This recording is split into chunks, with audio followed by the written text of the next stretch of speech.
Assalamualaikum warahmatullahi wabarakatuh. Jumpa lagi dengan saya Tama dalam Ada Apa Gerangan Season 2. Bagaimana kabar kalian? Semoga selalu diberikan kesehatan dan juga rezeki yang cukup. Episode kali ini saya akan kembali melanjutkan kisah Sentot dan Edi ketika mendaki ke Gunung Ungaran yang mengalami berbagai kejadian mistis yang tidak mereka kira. Sentot yang sebelumnya memang merupakan keturunan siluman ular memiliki kepekaan lebih terhadap beberapa kejadian gaib yang menimpa rombongan mereka. Dan itu cukup membantu dalam perjalanan mereka kali ini. Nah, seperti apa petualangan Sentot dan Edi selanjutnya? Kita langsung saja simak kelanjutan ceritanya. Teman-teman, ada apa gerangan? Ceritanya mulai dari sini.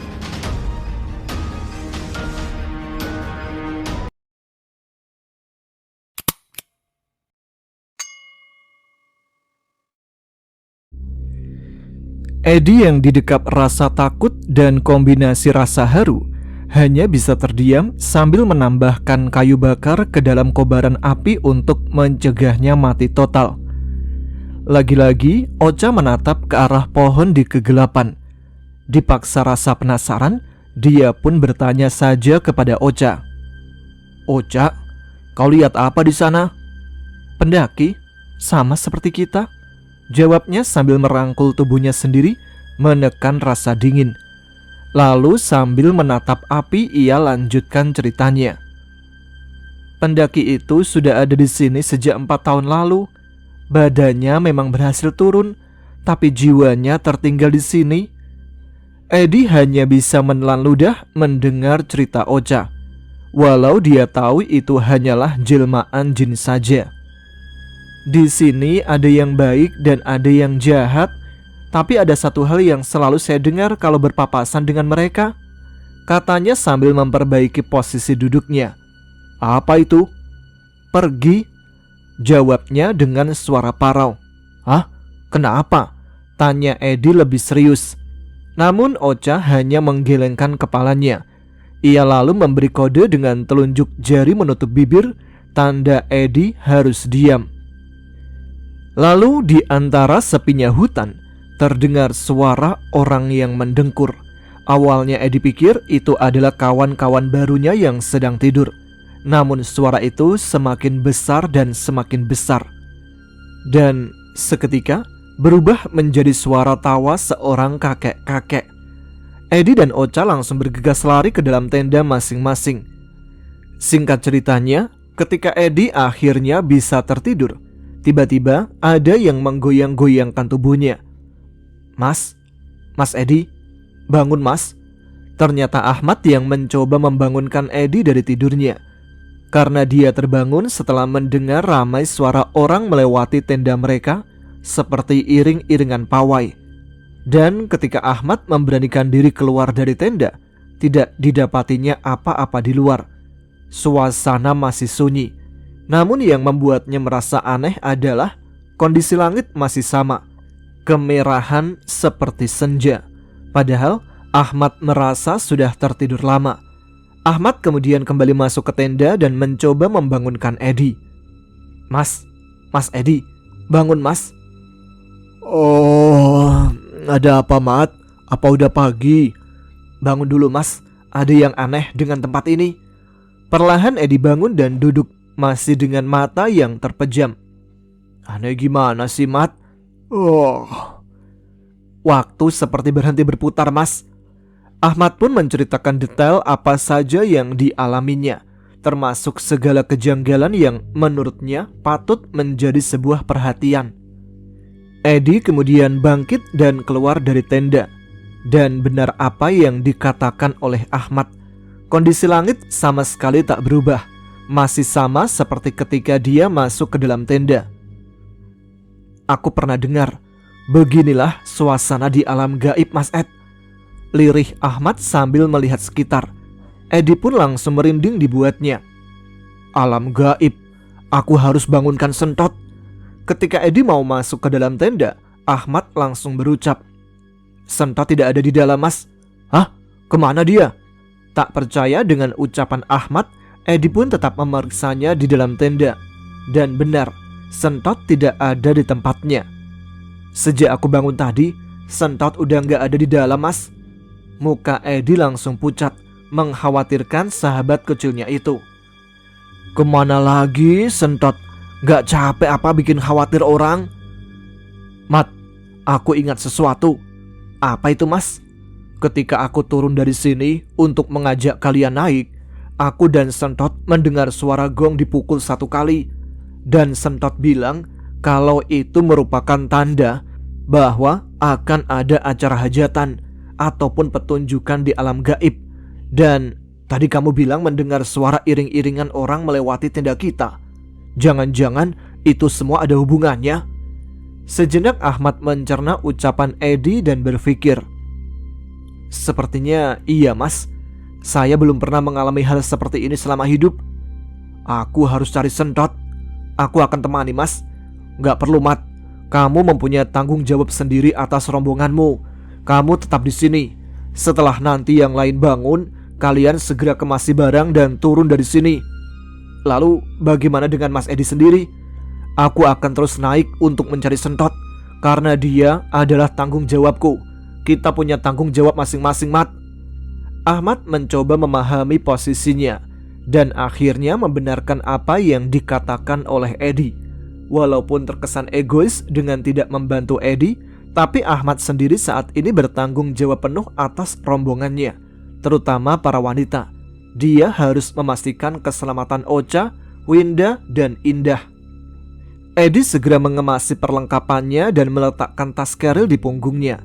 Dengan membawa parang dan senter di tangannya, dia bersiap melanjutkan perjalanan untuk mencari Sentot.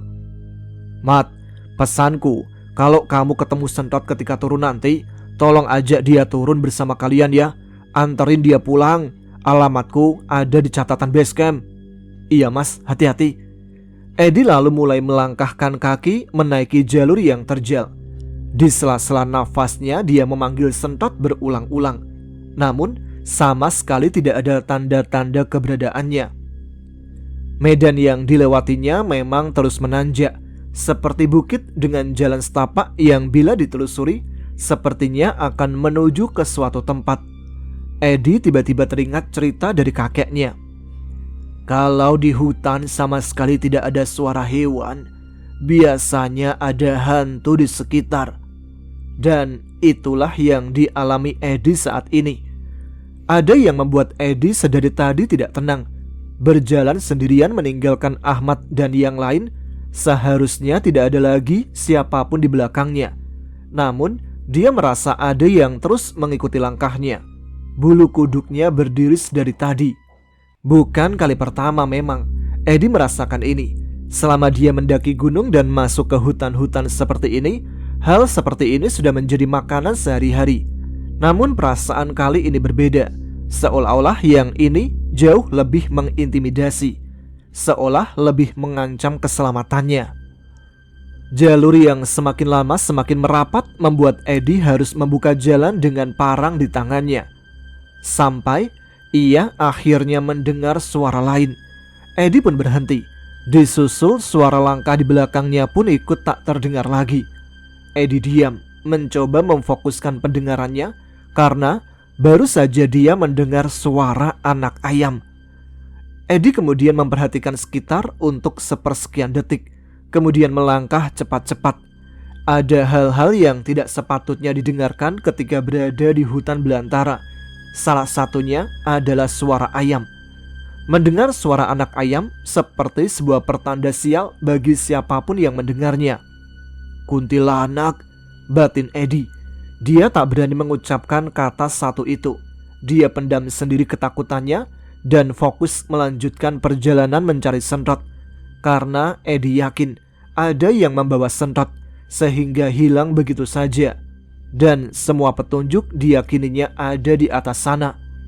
Walaupun Edi juga tidak tahu pasti ada apa di atas sana. Degup jantung dan suara nafasnya terengah-engah menegaskan bahwa dia sudah berjalan lebih jauh. Dan tiba-tiba penciumannya mencium bau sesuatu. Sialan, bau bunga kantil. Edi mencoba bermonolog dengan diri sendiri supaya tidak gentar untuk terus berjalan. Pokoknya, apapun rintangannya, aku harus bisa menemukan Sentot. Bisa dibuang mama aku kalau pulang gak bawa Sentot. Aku gak akan takut meskipun ada bau bunga dan suara anak ayam, ucap Edi mencoba membuat dirinya lebih berani lagi. Namun, benar saja, suara anak ayam dan bau bunga kantil kemudian berujung pada sebuah penampakan sosok di balik semak belukar. Edi mencoba melihat lebih jelas sosok tersebut. Sosoknya tinggi. Ia sedang berdiri di bawah pohon rindang. Hanya berdiri begitu saja, mengenakan baju yang terlihat seperti kain. Warnanya mencolok dengan kegelapan hutan, warna putih. Edi terus menatapnya. Tatapannya terkunci pada kepala sosok itu yang sedari tadi bergerak ke kiri dan ke kanan. Setelah beberapa saat, barulah Edi mengerti bahwa kepalanya bergerak-gerak bukan tanpa sebab, melainkan karena lehernya yang patah mencoba menahan berat kepalanya. Edi segera tersadar bahwa sedari tadi ia melihat sosok kuntilanak yang sering ia dengar ada di hutan-hutan. Dia pun mencoba mengabaikannya dengan melanjutkan perjalanan. Lirih Edi berkata, "Emangnya aku takut?" ucapnya sambil membusungkan dada namun dengan kaki bergetar. Sesekali dia mencuri pandang ke belakang untuk melihat apakah sosok itu masih ada. Namun ternyata sudah tidak ada siapapun. Edi terus berjalan menyusuri hutan. Namun sudah hampir 2 jam berjalan, sepertinya dia masih di area yang sama. Seluas mata memandang, hanya ada pepohonan lebat dan jalur yang menanjak. Sampai tiba-tiba terdengar suara langkah kaki yang menghentak, dan sontak Edi mencoba mencari dari mana sumber suara itu. Dia tentu berharap tidak mendapati apa-apa. "Tot, Sentot, pulang yuk. Nanti ku kasih telur Rosalinda deh," panggil Edi sambil mencari dari mana arah suara ramai itu. Dan akhirnya mata Edi tertuju pada sesuatu. Di sana, dia melihat orang-orang sedang berjalan berbaris. Namun entah orang atau bukan, setidaknya bentuknya masih menyerupai orang. Sampai matanya tertuju pada barisan paling depan. Rupanya, orang-orang itu sedang menuju ke sebuah pemakaman dengan membawa keranda jenazah. Tapi ini kan di hutan, kenapa bisa ada pemakaman? Siapa sebenarnya mereka? Aku harus cari tahu, siapa tahu ada petunjuk tentang Sentot. Semua keganjilan itu sebenarnya sudah dirasakan Edi sedari awal masuk ke dalam hutan. Namun semua itu tak dianggapnya. Dia hanya fokus untuk mencari Sentot. Edi mencari tempat yang cukup dekat untuk mengintip, hingga rombongan pelayat yang dilihatnya itu semakin jauh, hingga akhirnya menghilang di telan kegelapan malam. Melihat rombongan itu sudah menghilang, Edi lalu berpikir untuk melanjutkan perjalanan. Namun anehnya, kakinya sama sekali tak bisa digerakkan. Dia seperti lumpuh. Edi kemudian mencoba bergerak dengan merangkak untuk menyandarkan diri pada sebuah pohon di dekatnya, sambil berusaha mengatur nafasnya. "Sialan, kenapa lagi kakiku? Kenapa nggak bisa diajak kompromi? Istirahat dulu aja deh. Mak, nasib anakmu begini amat, Mak." Sambil bersandar pada pohon, Edi memandangi langit di antara rimbunya pepohonan. Masih sama, kemerahan menuju gelap. Sama sekali tak berubah sejak pertama kali rombongannya sadar telah salah jalur. Edi kembali mengingat apa saja yang baru saja dilihatnya, bahwa rombongan orang-orang pembawa keranda itu tidak satu pun menunjukkan ekspresi wajah sedih atau bersimpati. Sebaliknya, wajah-wajah itu sumringah seperti sedang mengadakan pesta. Lalu, keranda mayat yang dipikul pun berbeda. Jika biasanya ditutup dengan kain hijau tua, namun tadi keranda mayat itu ditutup dengan kain hitam lengkap dengan bunga melati terajut sebagai hiasannya. Edi masih berharap bahwa mereka memang manusia, walaupun terdengar mustahil. Dalam lamunannya, tiba-tiba Edi mendengar suara gamelan ditabuh. Samar namun jelas arahnya dari mana. Belum hilang rasa kagetnya atas suara gamelan, Edi kembali dibuat kaget dengan kemunculan secara tiba-tiba seorang nenek-nenek tua di depannya. Di punggungnya ia memanggul kayu bakar. Astagfirullah, nenek bikin kaget aja. Tiba-tiba ada di depan. Kamu yang melamun. Dari tadi nenek panggil-panggil tapi tidak menyaut. Nenek ngapain di sini? Kamu yang ngapain di sini? Lah nenek lah yang ngapain di sini. Kamu yang seharusnya ngapain di sini. Nenek dong. Ah, udah, malah ribut. Nenek ngapain di sini? Tuh kan, mulai lagi. Oh iya, maaf Nek, saya sepertinya tersesat. Bagaimana bisa kamu tersesat sampai hutan ini? Namanya juga tersesat, Nek. Ya nggak tahu sampai mana aja. Ya sudah, ikut ke rumah nenek saja. Memangnya rumah nenek di mana? Ada di dekat sini. Sebelah mana, Nek? Sudah ikut saja, nanti juga tahu. Nenek tinggal di sebuah desa yang tidak jauh dari hutan ini. Edi menjadi heran. Bagaimana bisa di atas gunung dan di dalam hutan begini masih ada desa? Edi yang penasaran apakah nenek ini setan atau manusia, menyingkap sedikit jari nenek tersebut untuk melihat kakinya menapak tanah atau tidak. Kamu ngapain buka-buka kain nenek? Nenek ini udah tua, masih saja mau kamu cabuli. Maaf Nek, bukan maksud kurang ajar, hanya memastikan nenek itu manusia atau bukan. Sekata-kata kalau ngomong, ayo ikut nenek ke rumah. Iya Nek. Nenek itu pun berjalan ke suatu arah, diikuti oleh Edi di belakangnya. Belum lama berjalan, nenek itu berhenti dan menoleh ke arah Edi. Ada apa lagi, Nek? Tanganmu nganggur kan? Nih, bantuin nenek bawa kayu bakar. Loh, iya Nek. Edi pun hanya bisa patuh tak membantah dan lanjut berjalan membawa kayu bakar mengikuti nenek-nenek itu. Selama perjalanan, si nenek bercerita tentang banyak hal. Salah satunya mengatakan permisi kalau mau buang hajat atau apapun. Mereka yang tidak terlihat belum tentu tidak ada. Meskipun hanya sekedar izin dengan suara berbisik pun, mereka bisa mendengarnya. Tiba-tiba si nenek berhenti lagi, melihat jauh ke belakang dan menunjuk. Itu hantu wanita yang mati karena kecelakaan.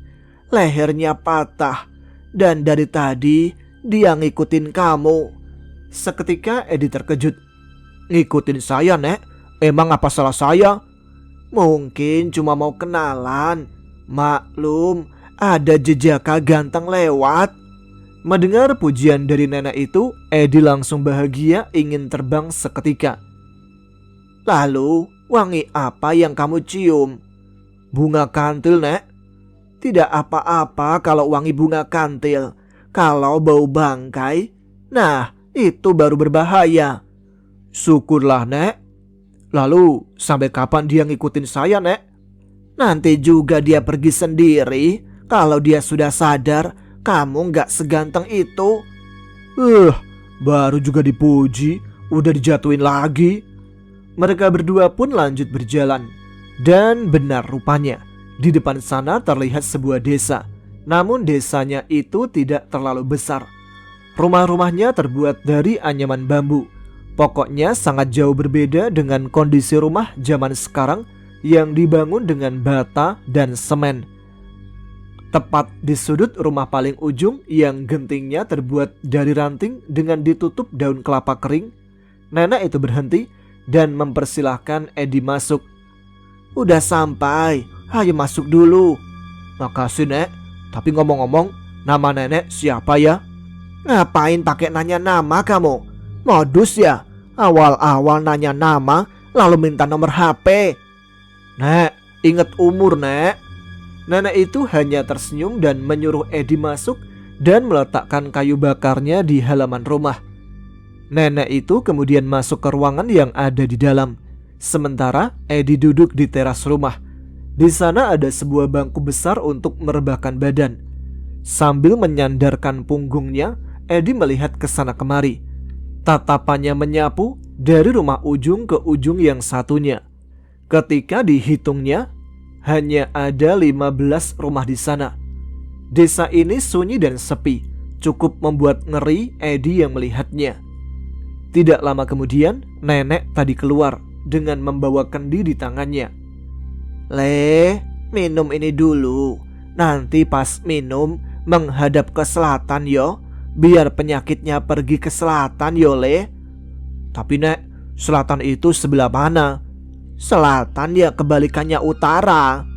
Edi mencoba menahan amarahnya. "Orang tua Ed, jangan dilawan," batin Edi.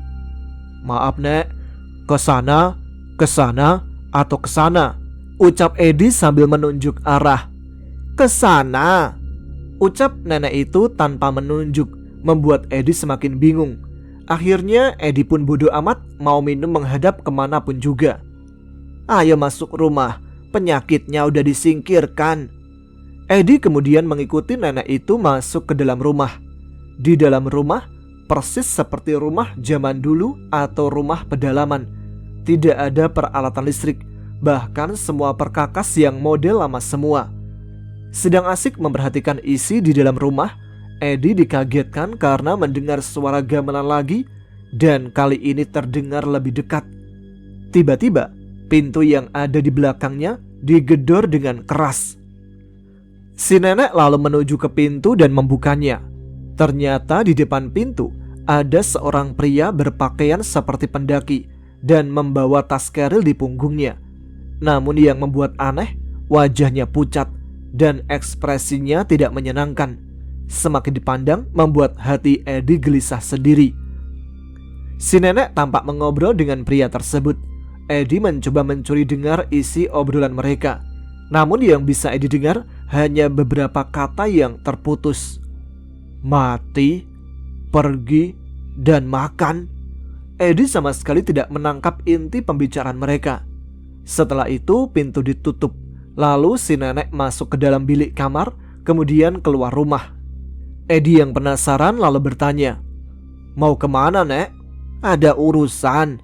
Kamu di sini saja. Jangan sampai keluar-keluar rumah. Bahaya." Hanya itu pesan dari nenek tua tersebut. Kemudian ia pergi meninggalkan Edi sendirian di dalam rumah. Seperti ada sesuatu yang ganjil, namun Edi hanya bisa membatin. Tiba-tiba pintu diketuk lagi, membuat Edi seketika kaget sampai melompat. "Astagfirullah, ngagetin aja sih." Pintu terus diketuk dengan cepat, malah semakin lama ada nadanya juga.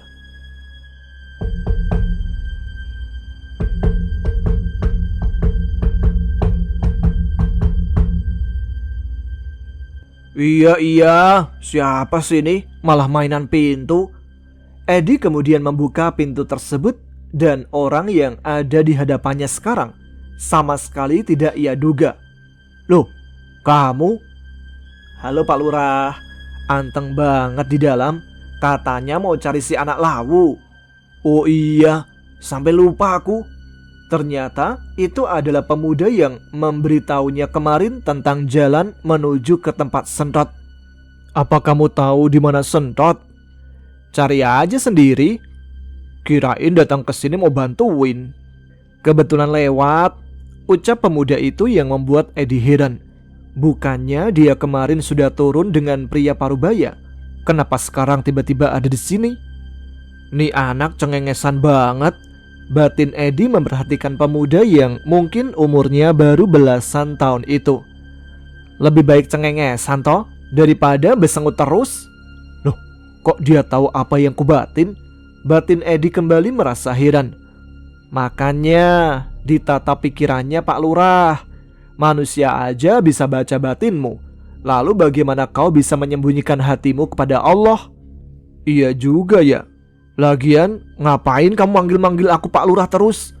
Pemuda itu hanya tersenyum dan berkata, "Bukannya ucapan adalah doa, apalagi doanya baik-baik." "Amin kalau gitu. Makasih ya dek." "Sama-sama. Ya sudah, aku pergi dulu."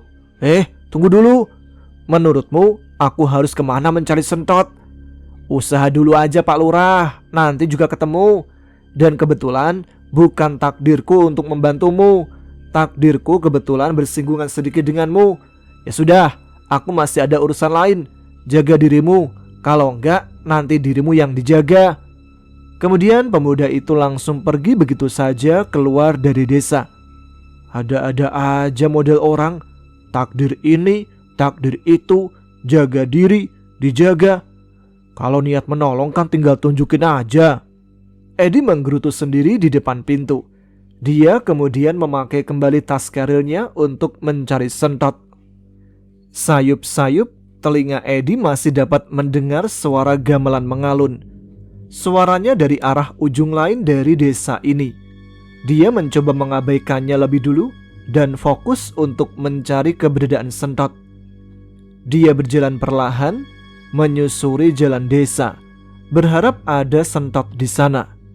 Diperhatikannya setiap rumah yang ada di desa tersebut rata-rata memiliki sebuah dipan di depan rumah untuk bersandar. Edi melanjutkan langkah kakinya perlahan sambil mengamati sekitarnya. Sepi, tidak ada warga desa sama sekali.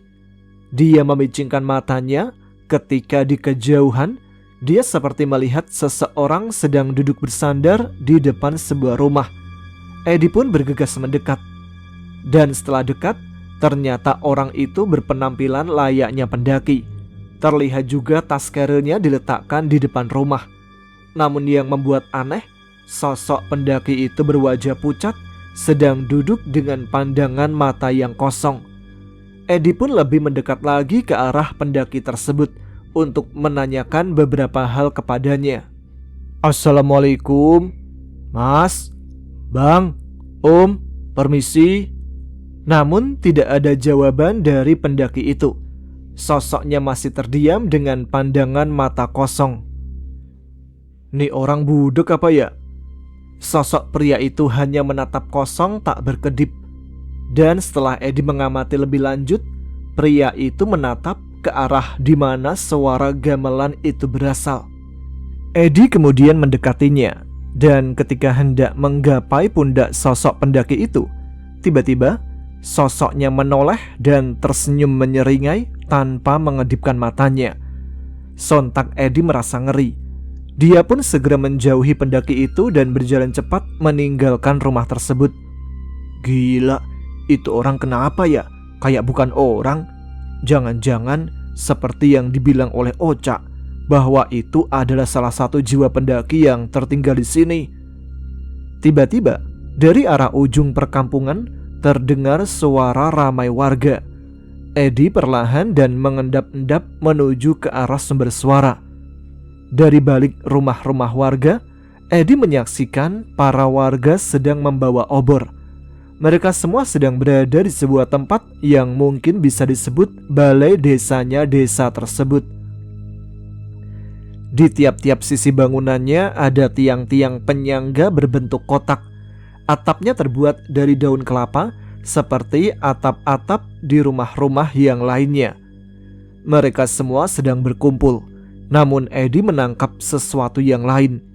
Tampak di sana juga ada beberapa pendaki yang ikut berkerumun. Kemudian beberapa orang maju ke depan. Karena tidak begitu nampak apa yang terjadi di depan sana, Edi pun memutuskan untuk sedikit maju karena penasaran. Dia pun melihat di sebelah kanan depan ada seperangkat gamelan. Edi mengedarkan kembali pandangannya. Dia melihat di sisi lain terdapat beberapa orang penari wanita berpakaian serba hitam. Namun, Edi baru menyadari satu hal. Gamelan itu bersuara tanpa ada yang menabuhnya. Pandangannya berpindah menuju ke arah para wanita yang sedang menari dengan lemah gemulai mengikuti gending gamelan yang bertalu. Para wanita itu memakai topeng kayu. Lalu dilihatnya para warga mulai menata diri untuk menyaksikan pertunjukan tersebut. Nampak beberapa pendaki dengan tas keril yang masih berada di punggungnya duduk di barisan paling depan dengan tatapan mata kosong seperti terhipnotis. Mereka semua menonton pertunjukan tari itu dengan serius, seakan-akan pertunjukan yang sangat sakral. Tidak ada yang terlihat berbicara, berteriak, ataupun bertepuk tangan. Mereka terdiam menatap dengan fokus. Sedang serius memperhatikan keramaian di depan sana, tiba-tiba ada yang menepuk bahu Edi dari belakang. Spontan Edi berjingkat dan langsung menoleh. Nampak kini di belakangnya seorang pemuda yang mungkin kalau sekolah masih tingkat SMP. Kita panggil aja anak ya, karena masih di bawah umur. Anak itu meletakkan jari telunjuknya di depan bibir sebagai pertanda agar Edi tetap diam dan tidak berisik. Anak itu kemudian mengajak sedikit menjauh dari tempatnya bersembunyi, sambil mencari tempat yang sekiranya masih bisa untuk mengawasi keadaan. "Masnya ngapain di sini?" tanya anak itu. "Kamu sendiri ngapain di sini? Apa kamu warga sini juga?" "Bukan mas, saya kebetulan lewat di desa gaib ini dan melihat masnya sepertinya manusia berbeda dari mereka semua." "Hah? Desa gaib?" Edi ternganga mendengar perkataan anak itu. "Wah, canda kamu. Kalau nggak percaya ya udah, perhatikan aja sekeliling. Apa mas nggak merasa aneh?" "Aneh sih. Dari kemarin langit tampak tak berubah. Bahkan tadi ada pendaki yang tampak bengong." "Sebaiknya mas pergi meninggalkan desa ini secepatnya." "Tapi aku harus menemukan temanku dulu." "Tapi kalau ini desa gaib, kenapa kamu bisa juga sampai sini?" "Ada yang membawaku. Aku sedang latihan lintas alam." Dasar bocah, bisa aja. Kalau nggak percaya nggak usah tanya mas. Ngomong-ngomong, nama teman mas siapa?" "Namanya Sentot. Dia masih 7 tahunan." "Hah? Masih kecil berarti?" "Betul, tapi walau kecil dia sakti." "Kalau sakti nggak usah dicariin mas, malah masnya yang susah sendiri." "Iya, tapi walau sakti pikirannya masih belum matang." "Iya juga ya. Kalau masnya sendiri siapa dan dari mana?" "Aku Edi, dari Demak. Kamu siapa?" "Aku Rama, dari Nganjuk mas." "Jauh bener, Nganjuk sampai sini. Naik ke apa kamu?" "Kan udah dibilang mas, ada yang membawa. Aku lintas alam mas. Tidak ada batas jarak dan waktu di alam ini." Edi sedikit berpikir mendengar penjelasan Rama, sambil masih melihat kerumunan warga yang sedang menonton tarian yang dibawakan oleh beberapa gadis berpakaian serba hitam. Tiba-tiba, pandangan Edi terfokus pada sisi sebelah kiri kerumunan. Di sana sedang berjalan seseorang yang dikenalnya bersama sosok kakek-kakek. Sentot. Sentot sedang asik memakan telur rebus dari tangan kanannya, sementara di tangan kirinya juga memegang 1 telur rebus ragi. Sepertinya dia menikmati waktunya, tidak tahu bahwa Edi sangat mengkhawatirkannya. Dan Sentot adalah satu-satunya makhluk yang tidak terfokus pada pertunjukan tarian itu. Enaknya. Kurang ajar Sentot, dicariin orang ternyata enak-enakan makan telur rebus di sana. Edi langsung keluar dari persembunyiannya untuk mendekat ke arah Sentot. Namun Rama menghentikannya. "Tunggu mas, jangan ke sana. Lihat di atas sana." Edi pun mengarahkan pandangannya ke atas langit di mana para warga berkumpul. Di sana nampak seperti pusaran angin berwarna hitam gelap yang menutupi langit, seakan-akan memayungi para penari dan warga yang ada di sana. "Berbahaya mas. Aku pernah melihat yang seperti itu. Sebentar lagi, mas akan melihat hal yang sulit dipercaya." "Tapi, bagaimana dengan Sentot?" Enaknya telur rebus kesukaanku."